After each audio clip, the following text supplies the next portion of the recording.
E aí pessoal, tudo bem com vocês? Hoje aqui, professor Yuri, professor de Física da plataforma Não Perca a Cabeça. E a gente hoje vai ver na nossa aula 16, aula sequência da aula 15. Pessoal, muito importante vocês verem os conceitos que a gente viu na aula 15 sobre calor sensível e sobre calor latente, para a gente entender um pouco melhor o que vai acontecer aqui. Hoje vamos trabalhar com a troca de fase aplicada em um probleminha bem simples, hein? Bem interessante, mas é importante você ter certas considerações aí quando você for fazer o cálculo, beleza?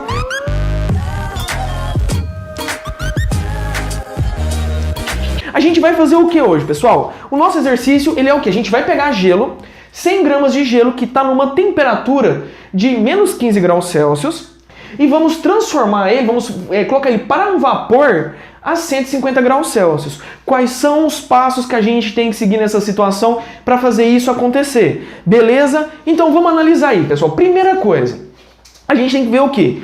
Qual é o ponto de fusão do gelo? Quando que o gelo começa a se tornar água? Porque pensa, se eu quero gelo no estado sólido, água no estado sólido, e eu quero vapor de água, eu preciso fazer essa água sólida virar água líquida e depois virar vapor de água. Então eu tenho que respeitar esses certos passos. Então a primeira coisa é o quê? O primeiro passo, pessoal, vamos lá. Primeiro passo, ok? É fazer o quê?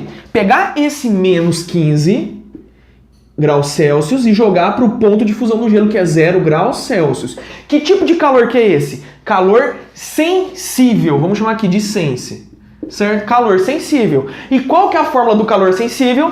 A equação fala que qualquer quantidade de calor é igual a massa vezes o calor específico vezes a variação de temperatura que a gente tem nesse sistema. Então vamos analisar. A minha quantidade de calor é quanto?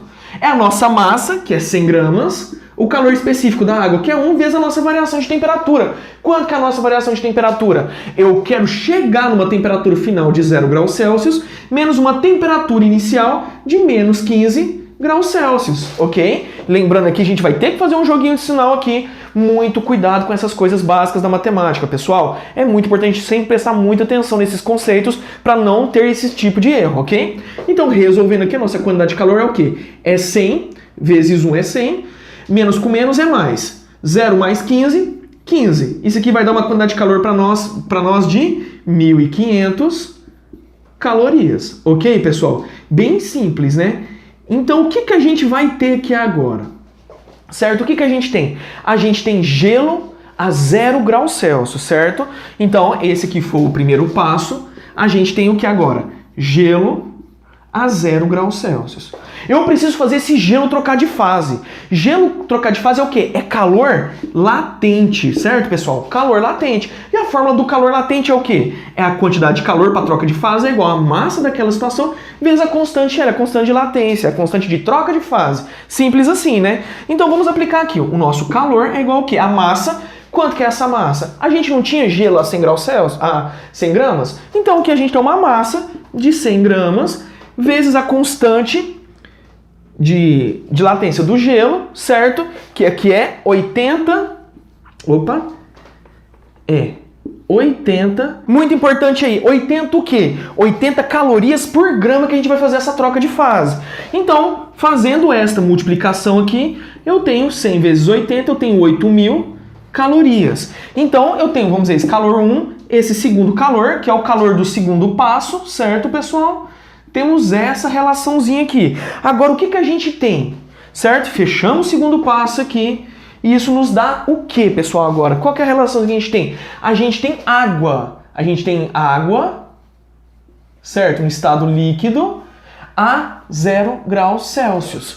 Mas o importante é o que agora, pessoal? A água entra em ebulição a que temperatura?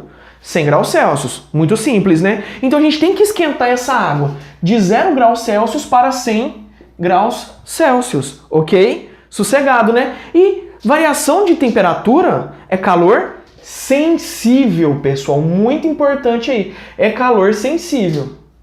Então, vamos dar sequência. A fórmula do calor sensível é a equação fundamental da calorimetria, que a gente já usou no primeiro passo. As informações aqui, a nossa massa continua, a gente não teve perca de massa.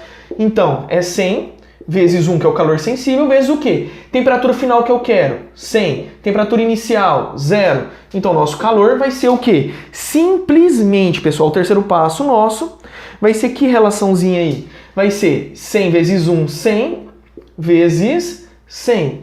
100 vezes 100 dá 10.000 calorias na troca dessa fase. Simples assim, né, pessoal? Sossegado, sem muito segredo, sem muita complicação. Então, vamos lá, pessoal. Dando sequência aí, esse calor aqui é o nosso terceiro calor. Esse foi o nosso terceiro passo, ok, pessoal? O nosso terceiro passo, que foi esquentar essa água. Então, agora a gente vai para o quarto passo. Vamos lá, o nosso quarto passo, que vai ser o quê, pessoal? Agora a gente vai pegar essa água a 100 graus Celsius e vai fazer ela trocar de fase, certo? Então a gente vai ter o quê? Calor, um tipo de calor aí, que é a troca de fase. A gente tem água, certo? A gente tem água. E essa água a gente vai transformar ela em vapor. Então a gente vai ter o quê? Calor latente. E o calor latente é o quê? A quantidade de calor é igual a massa vezes a constante, onde o calor é a 100 gramas dessa água, vezes a constante de calor na troca de fase para vapor, que para a água vale 540 gramas calorias por grama, onde o nosso calor vai ser o quê? 100 vezes 540 dá 54.000 calorias, certo? Então agora a gente transformou toda essa água que estava líquida em vapor de água. Mas lembra, a temperatura constante. Quantidade de calor em troca de fase, a temperatura é constante. Então aqui a gente fecha o nosso quarto passo, a gente tem o nosso calor 4 aqui, e a gente precisa, vamos apagar aqui, que aqui as informações a gente já sabe. A gente não precisa de calor a 150 graus Celsius? Então tá fácil. O nosso quinto passo vai ser o quê? Eu pegar essa temperatura de 100 graus Celsius e transformar para 150 graus Celsius. Simples, né? Então, variação de temperatura, calor sensível, pessoal. Muito bem aí, certo? Lembrando muito bem disso, onde o calor é a massa vezes C vezes a variação de temperatura, onde a nossa quantidade de calor é os 100 gramas que a gente tem, vezes 1 vezes a variação, que é o quê? 150, que é a final, menos 100, que é a inicial, fecha. A nossa quantidade de calor é 100 vezes 1, 100.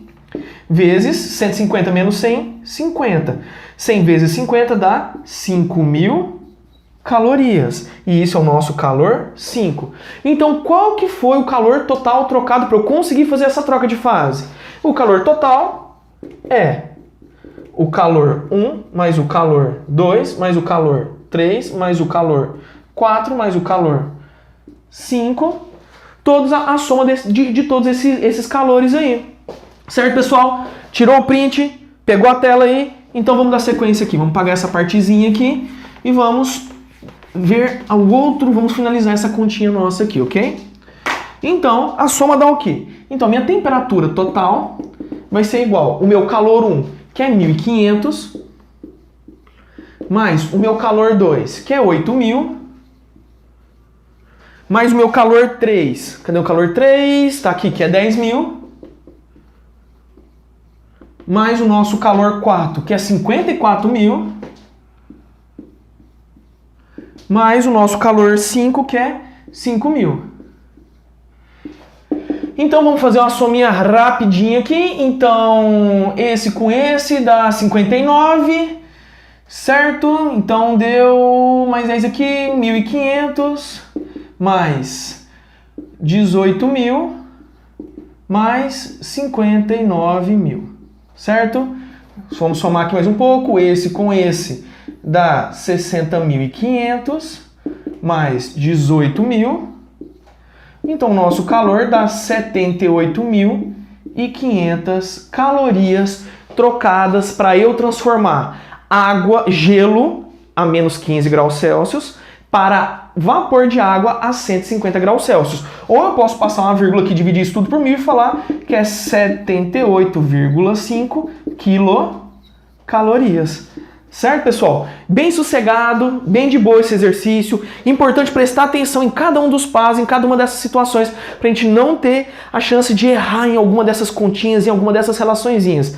Beleza, então aguenta aí, vou dar um pequeno corte, vou organizar a lousa de novo e a gente vai seguir com o conteúdo. E aí, pessoal, beleza aí? Deu esse breakzinho aí pra gente falar o que agora? Estudo dos gases, pessoal. A gente vai entrar numa parte muito interessante, muito legal. A gente vai ficar nessa variável, nessa relação agora, nesse estado físico da matéria, nos gases. A gente vai entender um pouco melhor como é que funcionam esses conceitos e principalmente as certas coisas que fazem as propriedades físico-químicas desses gases variar. Então agora a gente vai conversar um pouquinho sobre as variáveis de estado, pessoal.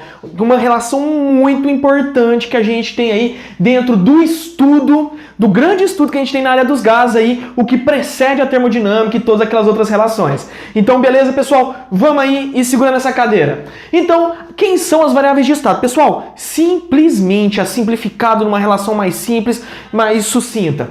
As variáveis de estado são o quê? A temperatura, a pressão e o volume, ok? Onde vai ser muito importante você prestar atenção quais são as unidades respectivas dessa situação. Lembrando aí, certas relações importantes. A pressão é a força resultante daquele corpo sobre a área. Isso é uma das formas da gente achar pressão, simples. Então, a pressão, pessoal, ele vai ser um valor muito importante. Você vai ter que analisar, quando a gente chegar na lei de Boyle, agora mesmo que eu vou passar aqui para vocês vão ter que observar as unidades. As unidades, elas têm que bater sempre. Só a temperatura que sempre ela tem que estar em Kelvin. Aí você lembra daquela situação, aquela lá, a temperatura em Kelvin, né? Bem simples que a gente já viu, a temperatura em Kelvin é a temperatura em Celsius, que um dia normalmente é fornecido pra gente, mais 273. Então essa relaçãozinha aqui para a nossa temperatura é muito importante da gente lembrar. Sempre transforma para Kelvin. A pressão você vai ver em outras unidades, como atmosfera, como em milímetros de mercúrio, como em Pascal, entre outras aí. O importante daqui é o quê? Sempre observar se você tem alguma constante, e a unidade dessa constante é a unidade que você tem que trabalhar, ou você vai ver a relação se as duas pressões que você tiver trabalhando, elas têm a mesma razão. Beleza? A relação do volume funciona dessa mesma forma. A gente pode ter o volume em litros, em metros cúbicos, em mililitros, em centímetros cúbicos, sei lá, milímetros cúbicos. Então você tem que perceber só o quê? Como que você vai fazer as transformações dessa relação. Lembrar daquelas situações simples que a gente tem, onde 1 metro cúbico vale 1000 litros, ou 1 litro vale 1000 ml, ou 1 decímetro cúbico que é de 1 para litro, certo? Essas relaçõezinhas a gente já viu lá nas primeiras aulas de conversões de unidade. Volta lá para você dar uma conferida e beleza. Ok, pessoal? Então a gente tem essas três variáveis de estado. A pressão, o volume e a temperatura. E elas cogitam numa relação muito importante que a gente chama da Lei dos gases.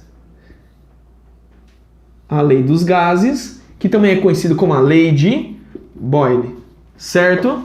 E a lei dos gases, ele relaciona uma relação bem simples aí, que ele fala, se existe uma pressão inicial, um volume inicial e uma temperatura inicial, eles têm uma relação direta com uma pressão final, um volume final e uma temperatura final daquele sistema. Então essa é a lei dos gases, essa relaçãozinha aqui é muito importante, porque ela é a base de tudo que a gente vai ver aqui pra frente, principalmente na relação que são as transformações dos gases. Então a gente tem a relação da lei de Boyle aqui, a lei de Boyle clássica, a lei de Boyle simplificada, beleza? Então para cada tipo de transformação, a gente vai analisar a lei de Boyle e vai montar uma relação um pouco diferente para cada uma dessas situações aí. Então vamos aqui fazer de outra cor aqui para ficar mais fácil vocês notarem a diferença, certo? Então vamos lá. O que é uma relação, a transformação isotérmica? A gente vai conversar muito sobre isso, pessoal. Várias vezes a gente vai conversar sobre essas relações, dessas variáveis de estado e principalmente nessas transformações. A isotérmica é quando a gente tem uma temperatura constante, certo? A nossa temperatura é constante. Então se a nossa temperatura é constante, eu não tenho essa variação. Temperatura 1 é igual a temperatura 2. Então eu posso cortar as duas, eu vou cortar as duas. Então, a minha pressão 1 vezes o meu volume 1 é igual à minha pressão 2 vezes o meu volume 2. Simples, certo? Então você viu que a fórmula deu uma simplificada, ela ficou mais fácil. Onde numa transformação isotérmica, apenas o volume e a pressão que variam. A gente tem uma pressão, uma temperatura, desculpa, constante. Sacou a ideia, pessoal? A mesma relação serve para uma situação volumétrica, isovolumétrica, certo? A isovolumétrica, ela pode ter outros dois nomes que são importantes. Ela pode ser chamada de isométrica, ou isocórica. Certo? Esses são outros dois nomes para isovolumétrica. Porque você pode confundir essa relação desse córico e desse métrico aí, você não saber que variável que é essa. Mas lembra, isométrica e isocórica tem a ver com relação de volume. Então, nessa situação, o nosso volume é constante. Se o nosso volume é constante, o meu volume 1 é igual ao volume 2, portanto, eu posso cortar os dois aqui. Então, a minha pressão 1 sobre o meu sobre a minha temperatura 1 é igual à minha pressão 2 sobre a minha temperatura 2. Simples assim. Sacou a ideia, pessoal? Da relação de cada valor, de cada variável que é constante, a gente retira ela da equação. E para finalizar, a isobárica é quando a gente tem uma relação onde a pressão é uma constante. Se a pressão é uma constante, a gente tem o quê? Que a pressão 1 ela é igual à pressão 2. Portanto, a minha fórmula fica que o volume 1 sobre a temperatura 1 é igual ao volume 2 sobre a temperatura 2. Bem sossegado, bem simples aí, né, pessoal? Sem muito segredo nessas relações. Aí você vai falar, são só essas as transformações que tem? Existe mais uma transformação, que é a relação adiabática, mas isso a gente vai entender um pouco melhor quando a gente chegar na termodinâmica e envolver a relação do calor com as variáveis de estado, mas a gente já chega lá. Beleza, pessoal? Simples aqui, sossegado, né? Uma aulinha aí mais rápida, uma aulinha mais simplificada, mas muito importante para a gente poder seguir em frente aqui. A gente vai seguir na próxima aula com a equação de Clapeyron. Vocês vão ver que existe uma relação entre as variáveis e a quantidade de matéria em mol que a gente tem no sistema. Então, eu aguardo vocês. Muito obrigado pela aula de hoje. Aula 16 dada. Hoje, o de hoje está pago. Vamos lá então, falta agora vocês pagar o de vocês. Vão lá nos exercícios, dá uma estudada, façam os exercícios, gerem dúvidas, pessoal. Comenta com a gente nas redes sociais, vamos interagir.